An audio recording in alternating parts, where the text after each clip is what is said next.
Re Greetings, salam, peace, salam, assalam, asimi. We're going to be reading from right to left, and this is about the languages or tongues that are the signs or ayats of Allah. Among His signs, we will read from right to left, and then I will move on to prove the point. This will be very brief. So we're going to start at the top, reading from right to left, and it says, it says, and among His signs, His ayatihi, is the creation of the heavens and earth, and the diversity of your languages and your colors. Indeed, in that surely are signs la'ayatin, for those of knowledge, or for those who understand. Now, why did I point this out? That in the differences of your languages and your tongues, okay, in your languages, right here, there are signs. It is one of the signs, ayatihi. It's one of the signs of Allah, your languages. Okay? You're allowed to speak your language. Okay? And in that sign, it is a sign definitely for those who have knowledge. Okay? And of His signs in the creation of the heavens and earth, and the diversity of your languages and your colors. Indeed, in that are signs for those of knowledge. What is my point? My point is, you cannot force the way of speech of your language on other people. Whatever the language of the people and how they pronounce calling on the Creator, that is the language that they are allowed to call upon in their language. They don't have to be Arabicized or any other language. They can call on the Creator according to their language. The whole point of the Quran was to just bring principles, a principal concept of reestablish the oneness of the Creator alone, regardless of the language. So for whatever nation of people, how they call on the Creator, then they were allowed to call on their Creator in their language. And the principles is the oneness. So let's take a look at this. As we see, this right here is Aliklis. Do you see where it says Akumbo Ya Nzambi Inta Boboto Mb Ngolu Loba Nzambi Azali Nsimoko Nzambi Okoka Abota T Mp Abotama T Mp Azali Na Makokani T.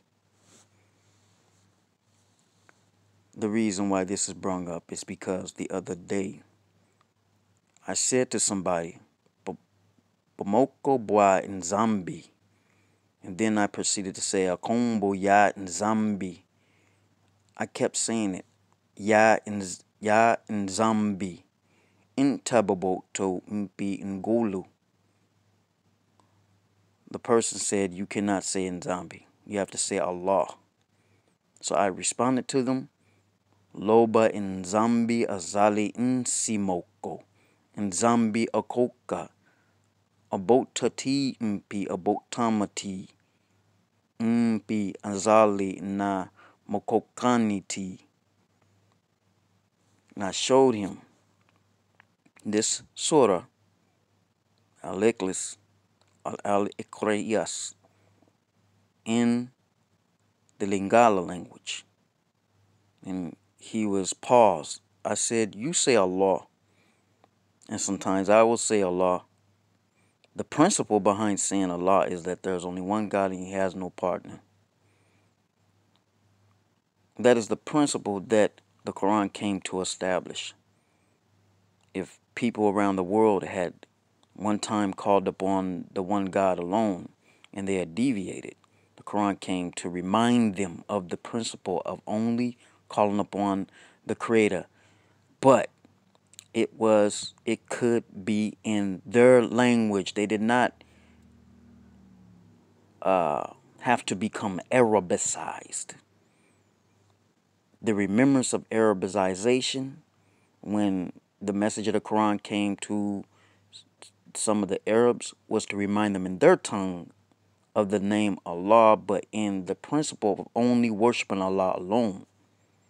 But for the other nations around the world, reminding them of the principle of only worshiping the Creator alone with no partners, but that they are to call it the Creator in their language, not that they are to be Arabicized.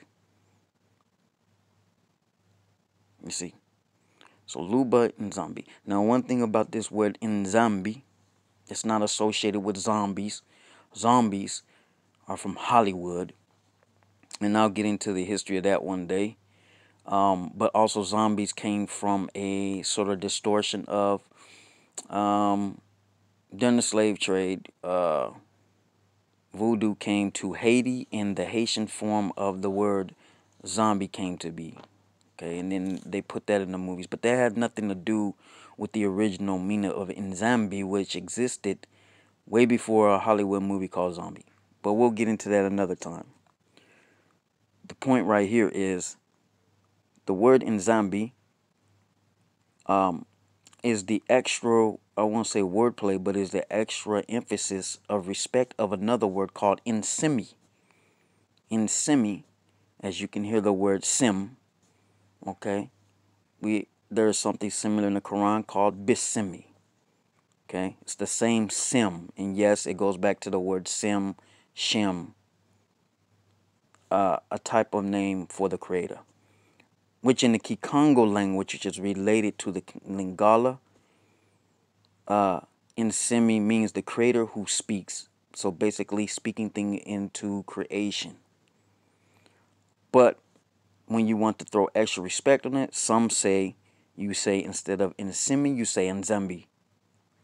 Nzambi. And some emphasize Nzambi. So with saying that, I want to just say that people do not have to become Arabicized to understand the principles of that there is only Loba Nzambi, or one Nzambi alone who created all things, and that we should only invoke it. So peace and blessings. This is to be short, and salama salama and semi. And this is the beginning of a subject that I will be getting into, as well as other subjects. Salama. Assalamu alaikum wa rahmatullahi wa barakatuh. Alhamdulillah rabbil alamin.